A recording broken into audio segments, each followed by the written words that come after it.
Well, good evening. It's great to see you. My name is John. I'm one of the leaders here at King's, and it is really great to see you. I can't see you all that well because I've got light shining in my eyes, but it is great to see all of you here at our Hazelmere site. Thank you so much for coming this evening.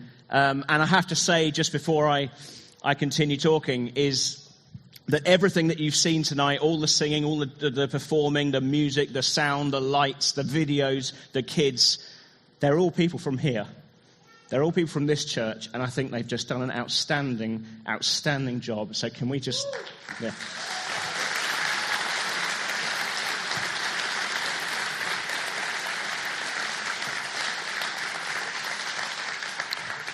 Now, as you'll have picked up in that song and also all the way through, the theme we've kind of had for this year's Carols at King's is adore, okay? Not adore like that, adore. Come, let us adore him. And that got me thinking about, well, you know, what are some of the things that we really adore, and some of the things that we really don't adore as well, particularly in the context of Christmas. I think there are certain things that divide opinion somewhat. So if you'll allow me, I'm just going to do a little bit of research, a kind of clapometer, if you like, for the British people. But do feel free also, if you're not British or if you're British with a bit of extroversion, to make any appropriate noises to express your liking or your loathing of these particular things. So, first thing that I think divides opinion is Christmas shopping. Christmas shopping. Okay, so we need to do this in an orderly way. So could we, if you love Christmas shopping, could you indicate that now? Fairly poorly supported. If you hate Christmas shopping, can you just let me hear? To be honest, I thought it'd be a bit more split than that, but it's not. You know, I don't like Christmas. I don't like shopping generally. The thought of it it has this way of sapping every bit of energy from my body, and I just go all kind of limp. I really don't like it. See these shoes? They look shiny and new, don't they? It's because they are. I got these this week because I thought I really should wear a pair of shoes to be up here for an event like this. But it's been nearly a year that I haven't had any shoes.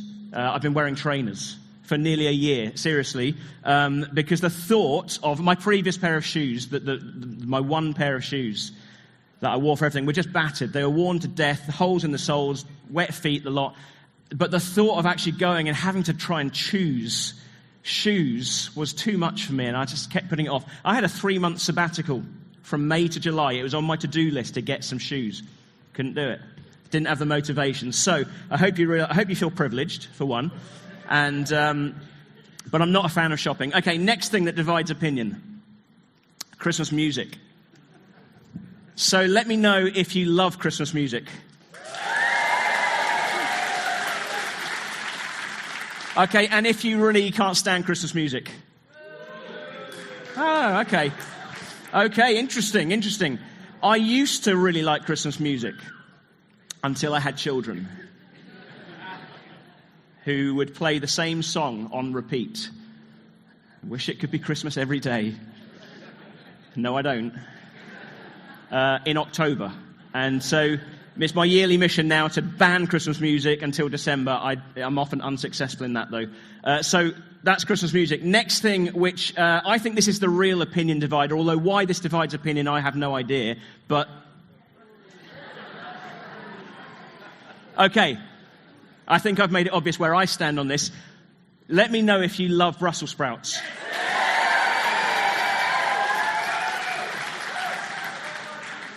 What is wrong with you people?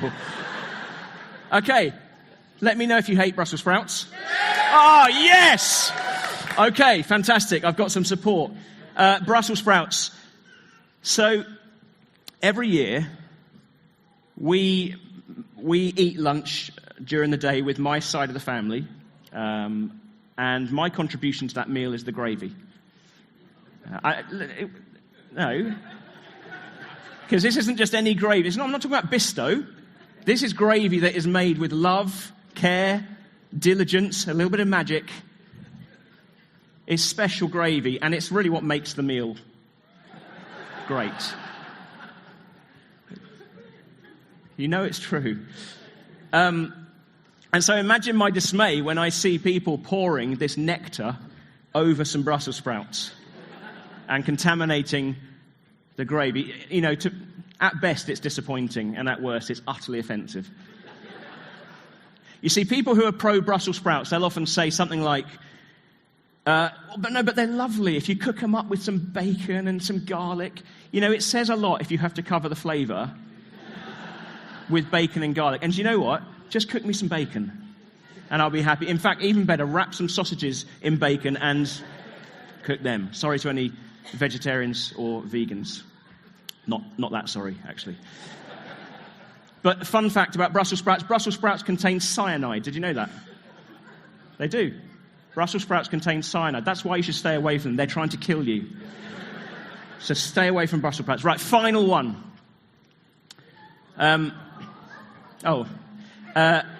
Cats. Now, this has nothing to do with Christmas at all. I just want to see what kind of a room we have here. What kind of people we have in here this evening. So let me know if you love cats. Okay, and if you really hate cats. Good. I feel kind of safe. I'm not a cat person. Basically, I think cats are trying to take over the world. They're planning to take over the world and to make humans live a life of servitude. This is what I think of when I see cats.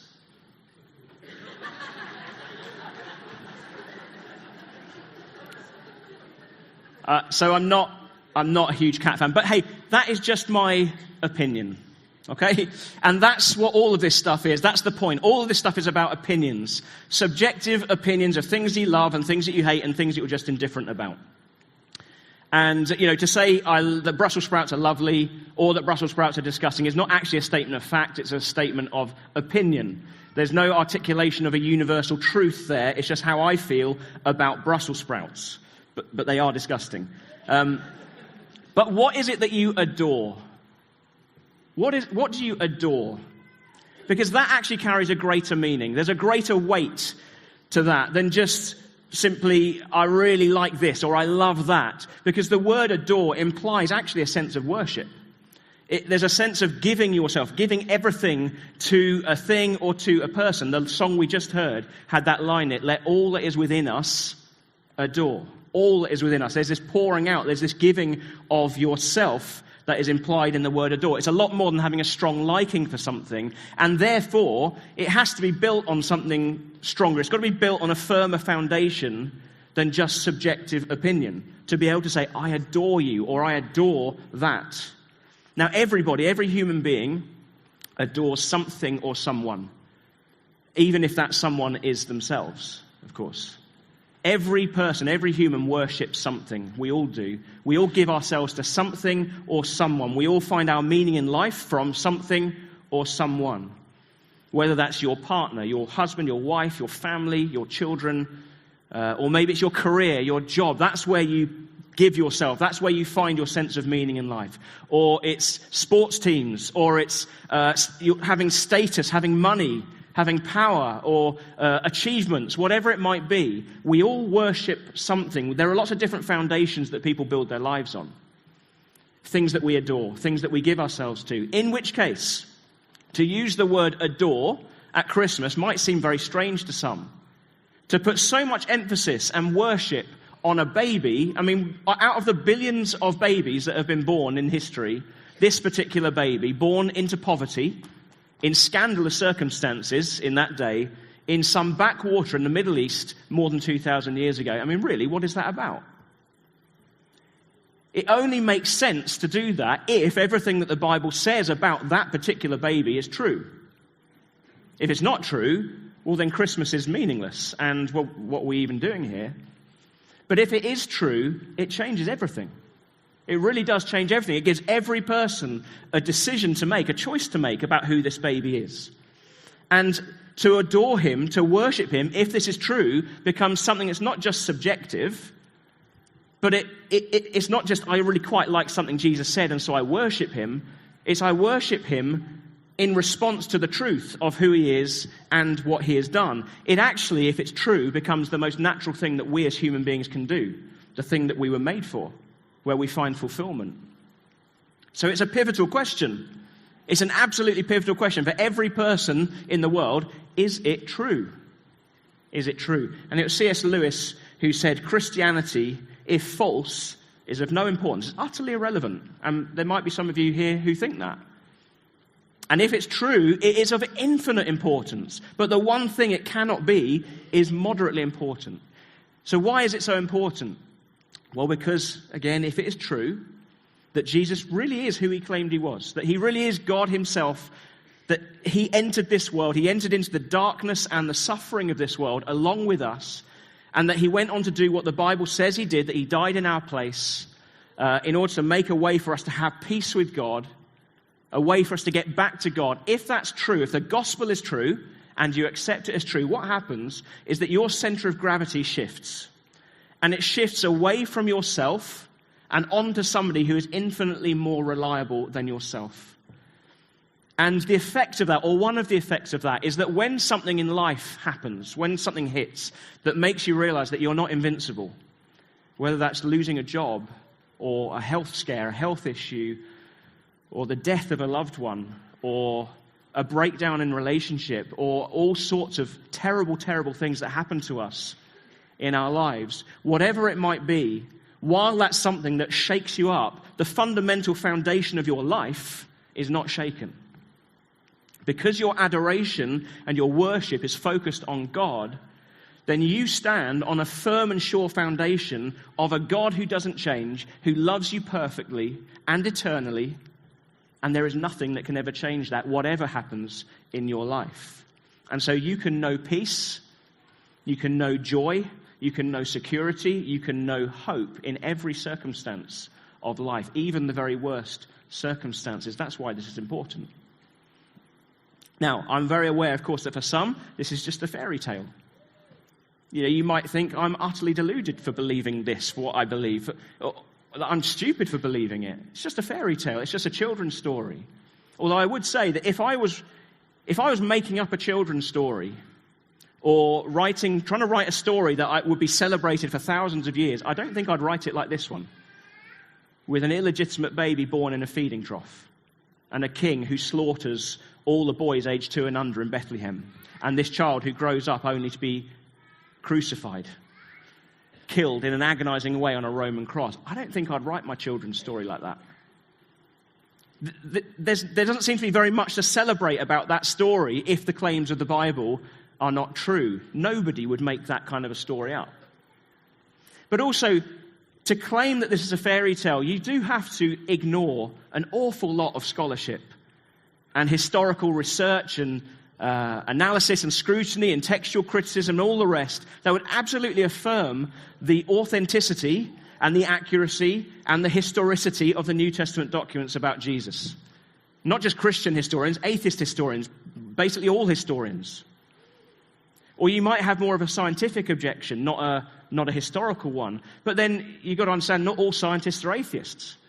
You've got to ignore many, many prominent scientists who would absolutely affirm scientific reasoning and methods, but would also claim a personal faith in the God of the Bible and would see absolutely no contradiction in doing that. In fact, who would say it's the scientific evidence that led them to that place.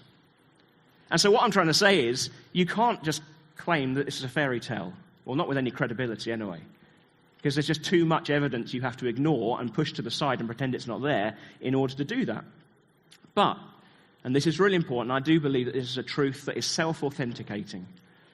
Because you can know the person himself for yourself. You can know peace with God for yourself. That's what I and many, many people in here this evening have encountered. And it really does change everything. It changes your life. It does shift your center of gravity. It changes the foundation upon which your life is built. And so, as I do every year, I want to extend an invitation to those of you who are here this evening who don't believe this or who are undecided about it. I want to invite you to come and explore it. Come and check it out for yourself. Because I just think it's too important not to. There's too much at stake. The claims that are made are too big to just brush this under the carpet and not investigate it properly and come to a well-thought-through conclusion.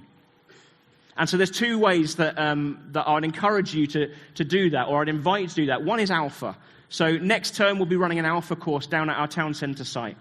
And You've got all the information on the flyers that you have on your seats. You can come to Alpha. You can ask any questions you like. Explore any points of view on key questions to do with the Christian faith. And there's no pressure. There's no judgment. You just come and explore. And you get a free meal every week as well. And you'll be made to feel very, very welcome. So do consider Alpha. And the other thing I'd invite you to do is to come on a Sunday morning. In fact, I'd invite you to come on a few Sunday mornings just to get a real feel for what this is really about. And so on a typical Sunday, we have 3 morning meetings, 2 in 2 locations. We have a 9:30 meeting and an 11:30 meeting down at our town centre site, but not next Sunday, because we're going to be doing this there 3 times next Sunday. But we have a 10:30 meeting here, and we will be here next Sunday and every Sunday. 10:30 here in Hazelmere. And I'll just invite you to come. You'd be so welcome. You really would be very welcome. And again, there'd be no pressure. There'd be no judgment. Just come. Come and get a feel for it. Come and see the reality of Jesus in people's lives. A bunch of very ordinary people of all ages, of all different backgrounds, lots of different nationalities, all of whom have been profoundly affected by the truth of the gospel and the power and the love of Jesus and the peace that he brings and that he brought at that first Christmas. So come and check this out for yourself. You know, you have absolutely nothing to lose. But potentially, if it's true, you have everything to gain. So I'm going to ask the band to make their way back up now as we get ourselves ready for singing our last carol coming up. And as they do that, let me finish by wishing you all a really, really great Christmas. May it be the best Christmas you've ever had. A Brussels sprout-free Christmas, hopefully. But I do pray that your Christmas will be filled with the love and the joy and the peace of God. Thank you very much.